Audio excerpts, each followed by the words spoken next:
Imagine yourself lost in a frozen forest, where the silence is broken only by the sound of your own footsteps sinking into the snow.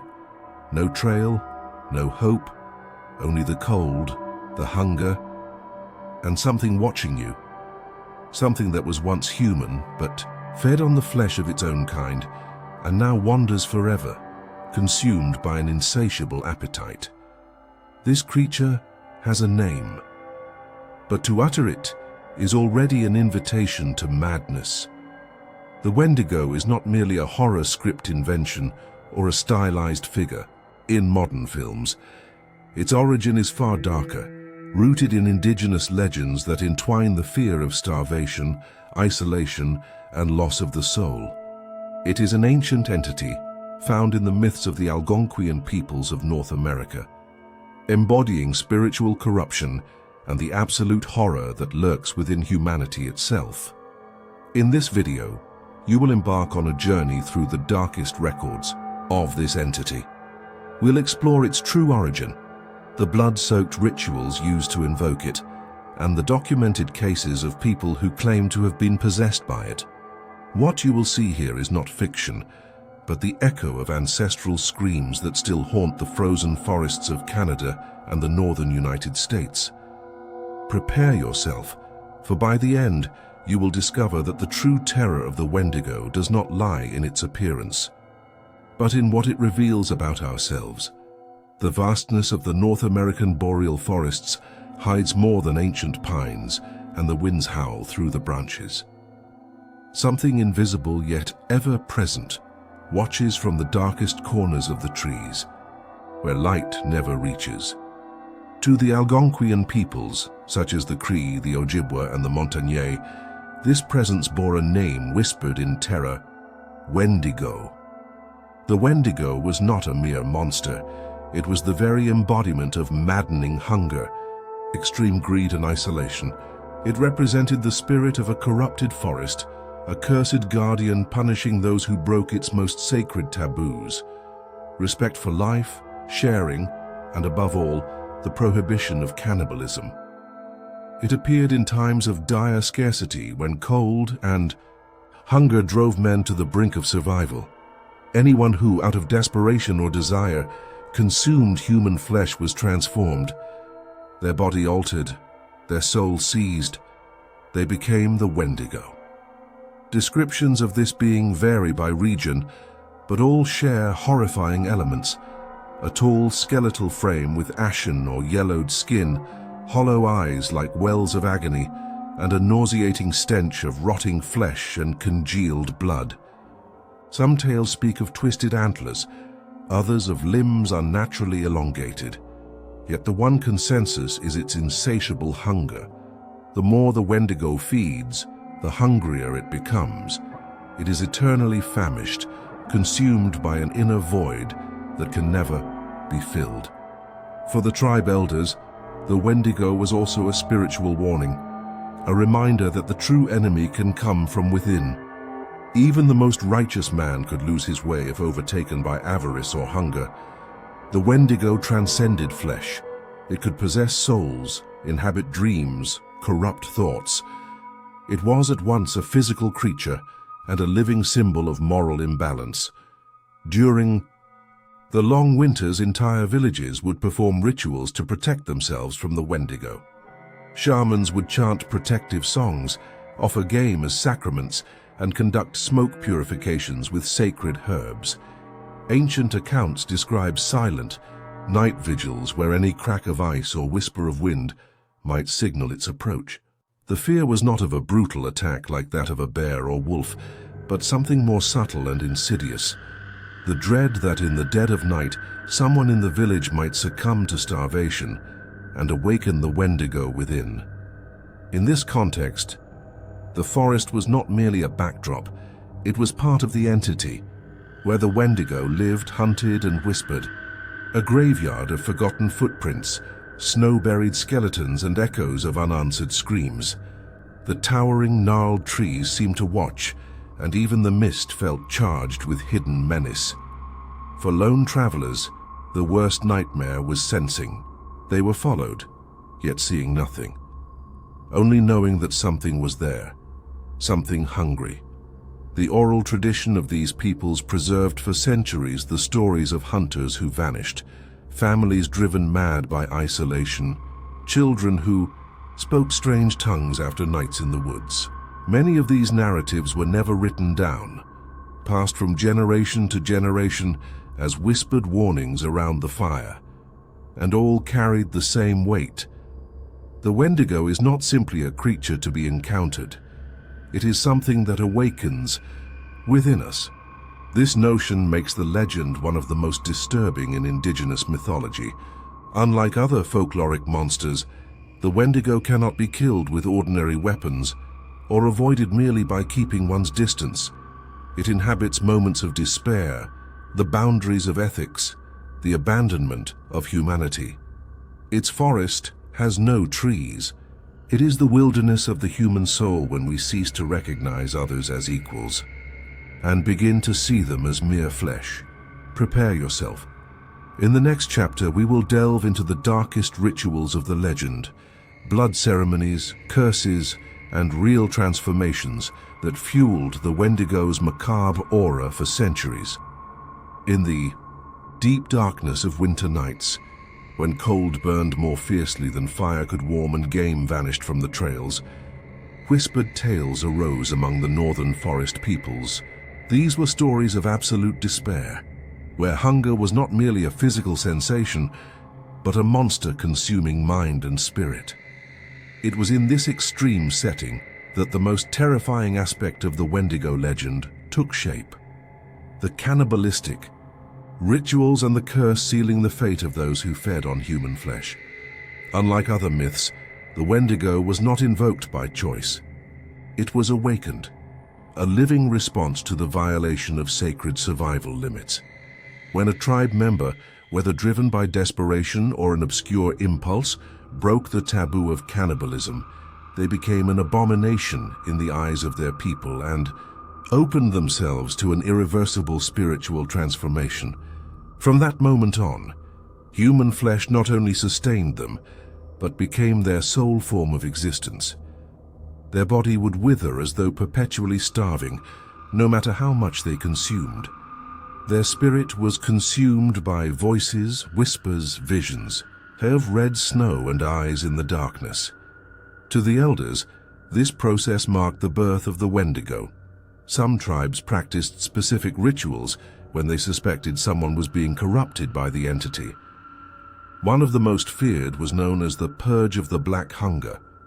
In this rite, the suspect was isolated in a tent outside the village, encircled by talismans made of animal bones and anointed with deer blood. For 3 days and nights, shamans and warriors watched in complete silence, offering only melted snow and roots. If at the end of the 3rd day the person still showed signs of humanity, tears, remorse, or fear, they were welcomed back and purified. But if they emerged in a trance, devoid of emotion or attempting to attack their guards, their fate was singular: ritual execution by fire and consecrated blades to prevent the final transformation. Those who survived these rituals spoke of chilling experiences. They felt the Wendigo within them, a presence lurking behind their eyes and whispering in an ancient tongue of bone-cracking snaps. Some recounted vivid dreams of running through forests in search of flesh, waking to find their nails stained with earth and blood. Others saw a distorted reflection of themselves in water, their faces elongating, losing human shape. Such signs could not be ignored. In certain tribes, a rarer and even more horrifying ritual existed: the sacrifice of the human mirror. It was believed that in extreme cases, a Wendigo could be sealed within another body, someone chosen to contain it, becoming an unwilling spiritual vessel. This mirror would live apart from society, nourished only by roots and anointed with the ashes of the dead. They could never see their own reflection, touch flesh, or hear human speech for long. These sealers led lives of eternal silence, their existences haunted by terrifying visions and a slow dissolution of identity. Beyond tribal practices, European explorers hearing of the Wendigo often sought to appropriate the legend to justify brutal measures. Catholic missionaries, for instance, recorded cases where shamans were accused of heresy for practicing Wendigo-related rituals. Ironically, those same missionaries witnessed collective hysteria, psychotic breaks and murders that matched indigenous accounts of possession by the famished spirit. The Wendigo's curse was not just physical, but cultural, spiritual, and psychological. Intertwined with the most primitive fear, the loss of self-control and becoming a destroyer of one's own people, it was real, palpable, part of everyday life in an era when winter lasted months and isolation meant certain death. Over the centuries, the Wendigo also evolved into a symbol.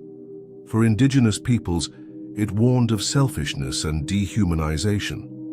For colonizers, it served to demonize the unfamiliar. For modern scholars, it can represent both mental illness and collective trauma.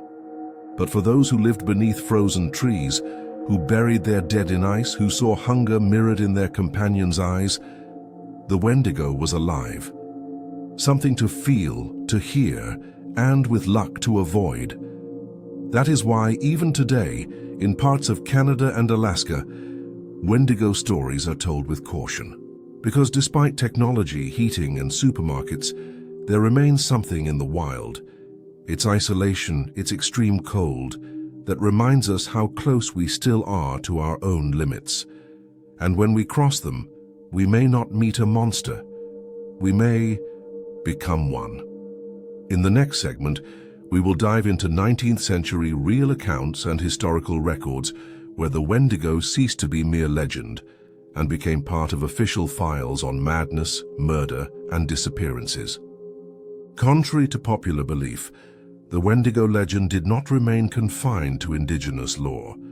With European colonial expansion and the fur trade companies' penetration of northern territories, horror, incredulity, and misguided attempts to explain, the inexplicable entered the historical record.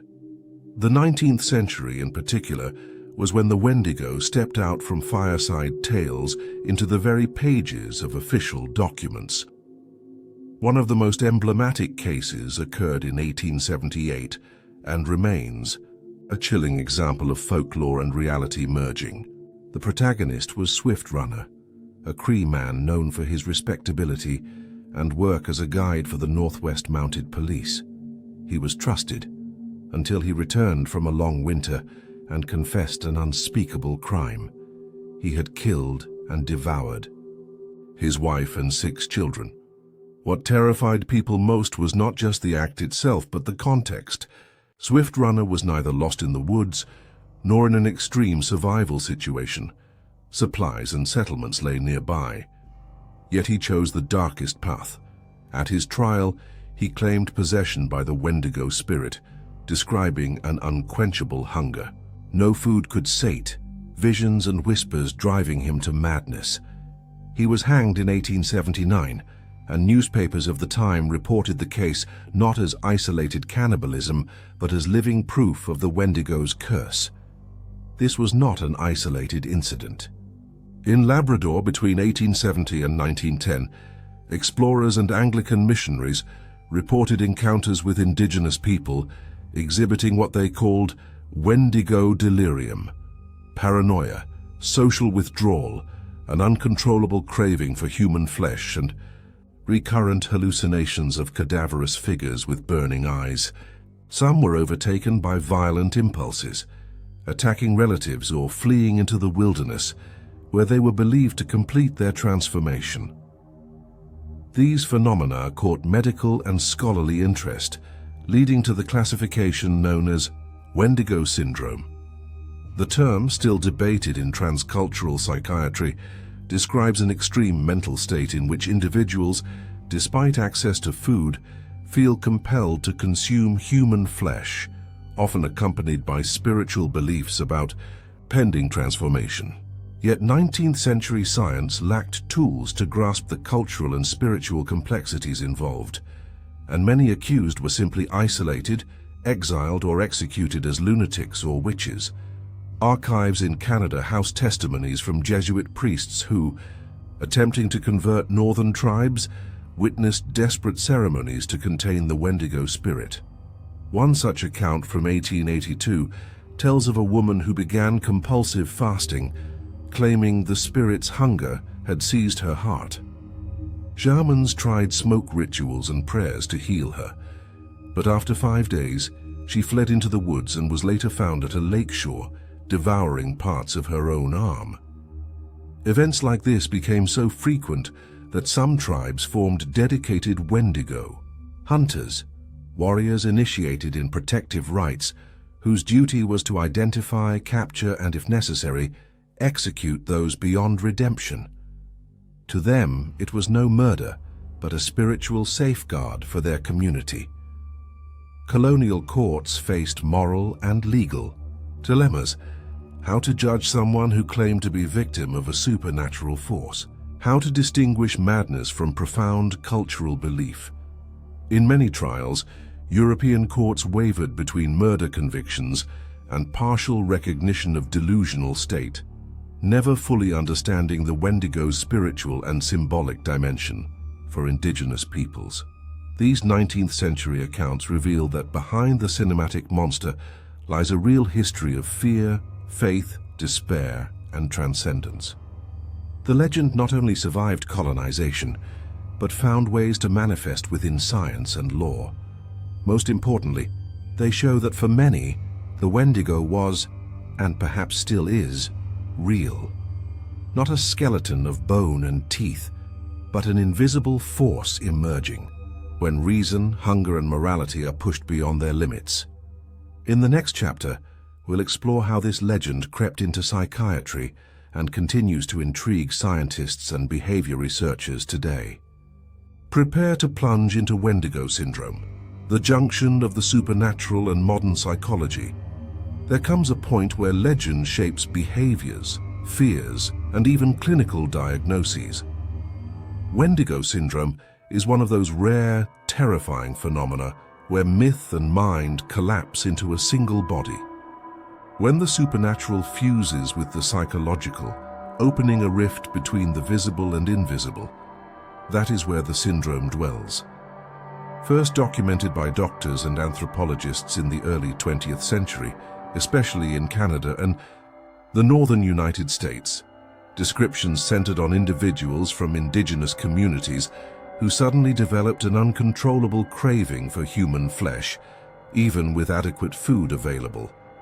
They reported feeling possessed by a force, hearing an inner voice demanding sacrifice and devouring. Anthropological medicine classified this as a culture-bound syndrome, denoting mental disorders occurring in specific cultural contexts, outside Western psychiatry's frameworks. Yet that did not stop attempts to fit it into categories like schizophrenia, dissociative psychosis, or extreme eating disorders. What made Wendigo syndrome unique was its spiritual and symbolic roots. Those afflicted not only craved human flesh, they believed they were undergoing a transformation. They saw their bodies change, their skin drying, bones cracking as if stretching, and suffered auditory and visual delusions, the sound of chewing bones, visions of red-eyed figures hidden among trees, the sensation of being watched, hunted, by themselves. It was as if the mind physically reenacted the legendary metamorphosis from human to monster. One recorded case tells of a Saulteaux man in a Jesuit mission at the end of the 19th century who insisted he saw meat growing on the walls and felt compelled to eat it. He tried to chip out his own teeth with a stone, claiming they belonged to the spirit, and had to be restrained by several men. The medical team labeled him a cannibalistic lunatic, but local shamans recognized an advanced spiritual possession. Many such episodes ended in suicide or ostracism. Victims were abandoned, even by family. Older shamans warned that there was only a brief window between first symptoms and total soul loss. If protective rituals arrived in time, the person could be saved. If not, they were condemned to wander, physically or spiritually, as a vessel of the Wendigo. With urbanization and the decline of traditional beliefs, Wendigo syndrome was deemed extinct by the 1920s. Yet some anthropologists argue this disappearance merely concealed a cultural shift. Forced to abandon ancestral practices, many cases went unnoticed by science.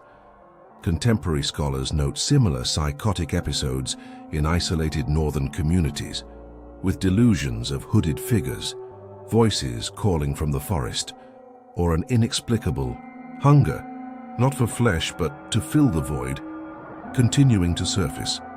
Science seeks to label it, but the spirit of the legend endures. Perhaps no longer the classical Wendigo, but an evolving spectre within the modern psyche. Some view the syndrome as a powerful metaphor for contemporary ills, rampant consumerism, environmental destruction, modern spiritual hunger. After all, the Wendigo does not devour flesh alone. It devours everything, forests, families, entire cultures, and remains hungry, always. Wendigo syndrome reveals something fundamental about our species: the boundaries between belief and reality, culture, and disease are far thinner than we like to admit. When the mind heeds the forest's call, the ancestral scream of hunger, it signals something profoundly amiss, not only in the individual, but in society. In the next chapter, we will descend even further into that abyss to understand how, even today, the Wendigo leaves its mark on our most modern fears. It may have left the forests, but it has entered cities, screens, and nightmares. Prepare to explore modern echoes and the paths of fear in our time. In the age of satellites, drones and the internet, it's easy to think the Wendigo is nothing more than a folklore relic, a buried ghost beneath city asphalt. Yet those who listen closely to the world's whispers know it never truly left. It simply adapted, like any ancestral force refusing to perish. The Wendigo's presence still resonates, not only in northern woods, but in modern fears sprouting through civilization's cracks.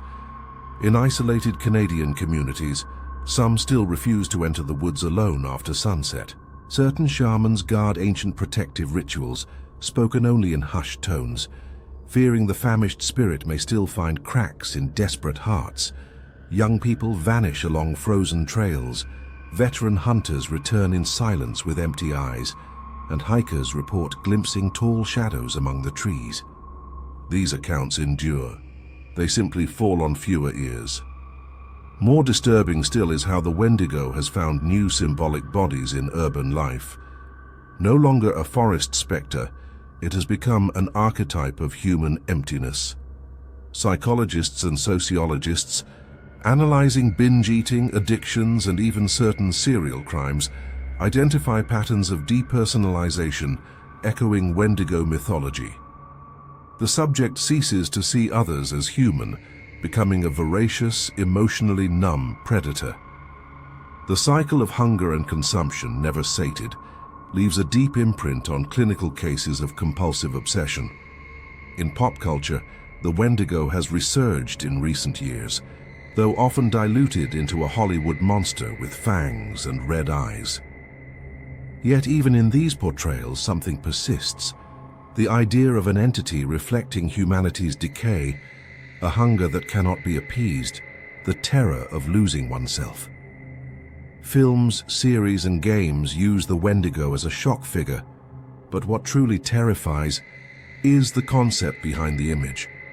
On obscure internet forums, users recount experiences mimicking Wendigo possession, recurring dreams of whispering voices, a constant sense of surveillance, episodes of profound emotional breakdown where they feel devoured from within. Some describe existential voids so intense they only feel alive in moments of extreme impulse or violence. Though dismissed as exaggeration or performance, these confessions reveal a real malaise, a modern symptom of an ancestral hunger donning new faces. Even radical ecological movements have reclaimed the Wendigo as a symbol of environmental destruction. For some activists, the entity embodies the spirit of wild capitalism, an unquenchable predator consuming infinite resources. In this view, Earth itself becomes the victim of a collective possession. Humanity turned into Wendigos ravaging forests, oceans, and cultures to feed an appetite without limits. And then arises the question echoing through each tale, each symbolic. Reading, what if the Wendigo was never merely a creature?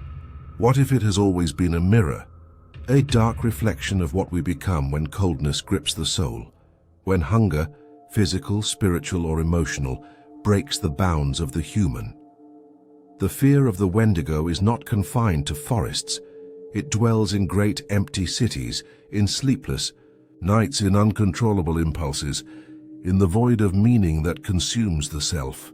It lives within us, in how we confront scarcity, solitude, and desire. In the final chapter, we will revisit the most disturbing aspects of this journey and reflect on what the Wendigo continues to teach or warn us of in times when fear, no longer hides solely in trees but also in our own shadows. The Wendigo is not just a legend lost among northern snows. It is a living wound opened in ancient myths and sustained in the hollows of the modern soul.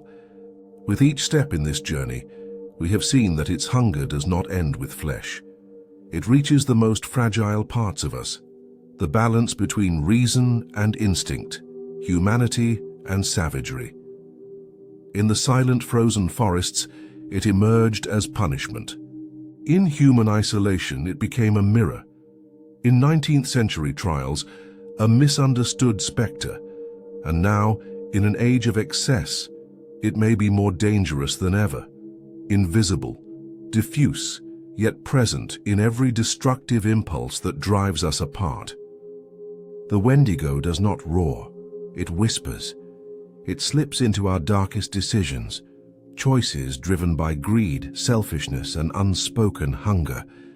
It is a cruel reminder that, under certain circumstances, a single winter, real or metaphorical, can strip us of our humanity. Perhaps that is why its legend endures, because no matter how hard we try to bury it under theories, diagnoses, or special effects, it always returns. Not as a body, but as a warning. So as the torches die and the wind hisses through trees still guarding ancient secrets, one question remains. What if the Wendigo is already among us? Not as a legendary monster, but as a symptom of what we most fear becoming, until our next descent into the shadows of history.